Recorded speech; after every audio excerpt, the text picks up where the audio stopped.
India cotton में king है, लेकिन दुनिया 70% सिंथेटिक फाइबर कंज्यूम कर रही है। Polyester, nylon, spandex, fast fashion में सिंथेटिक फाइबर यूज हो रहा है। स्पोर्ट्स वेयर में सिंथेटिक, एक्टिव वेयर जो हर इंडियन मेट्रो में बिक रहा है वो भी सिंथेटिक। यह एक ऐसा मैच है जहां आप क्रिकेट के बेस्ट बैट्समैन हो और पूरे वर्ल्ड को फुटबॉल मैच देखनी है। अच्छा, इसकी स्केल इतनी बड़ी है कि चाइना पूरे वर्ल्ड का 60% सिंथेटिक क्लोथ्स अकेला प्रोड्यूस कर देता है। आज चाइना सिर्फ कपड़े में $301 बिलियन का एक्सपोर्ट करता है और इंडिया सिर्फ $37 बिलियन का, मतलब चाइना से 9 गुना कम। अब निर्मला सीतारमण ने अनाउंस तो कर दिया है कि इंडिया $250 बिलियन का टेक्सटाइल प्रोड्यूस करेगा बाय 2030, और यह सुनने में भी काफ़ी अच्छा लग रहा है, लेकिन क्या ये इतना आसान होगा? इंडिया का पहला प्रॉब्लम है फ्रेगमेंटेशन। इंडिया की टेक्सटाइल इंडस्ट्री में अनऑर्गेनाइज सेक्टर और स्मॉल एंटरप्राइजेस का ज़्यादा डोमिनेंस है। इंफ्रास्ट्रक्चर बॉटलनेक्स जैसे पुअर ट्रांसपोर्टेशन और पावर शॉर्टेजेस से प्रोडक्शन कॉस्ट बढ़ जाती है और क्वालिटी गिर जाती है।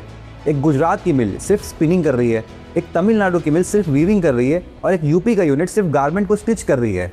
अब आपस में ये सब कनेक्टेड ही नहीं है और चाइना में ये सब एक ही कैंपस में होता है। दूसरा प्रॉब्लम है टेक्नोलॉजी गैप।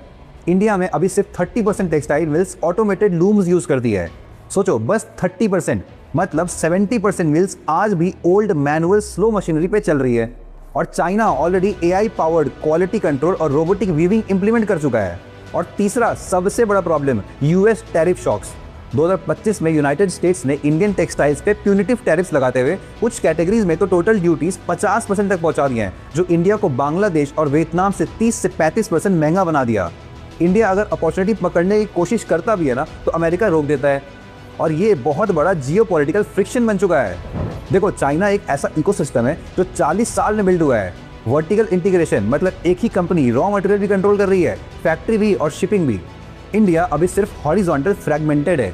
ऊपर से बांग्लादेश और वियतनाम दोनों इंडिया के डायरेक्ट कॉम्पिटिटर्स हैं with better labour cost and better trade deals.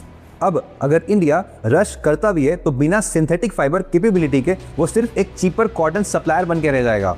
और फैक्ट ये भी है कि इंडिया अभी भी वही गेम खेल रहा है जो चाइना 1990s में ऑलरेडी खेल चुका है। जहां एक तरफ दुनिया 2026 में सिंथेटिक फाइबर खरीदती है, इंडिया आज भी कॉटन ही बेच रहा है। अब एक तरफ ब्रांड ने चाइना +1 स्ट्रेटजी अडॉप्ट तो करनी शुरू कर दी है because of geopolitical risk, supply chain disruptions and rising labour cost. लेकिन सवाल यहाँ ये है कि क्या इंडिया ब्रांड्स को एक कंप्लीट वैल्यू चेन ऑफर कर सकता है, और क्या इंडिया चाइना को एक्चुअली रिप्लेस कर सकता है? आपके व्यूज कमेंट में बताओ और ऐसी डीप डाइव एनालिसिस के लिए मुझे फॉलो करो और चैनल को सब्सक्राइब करो।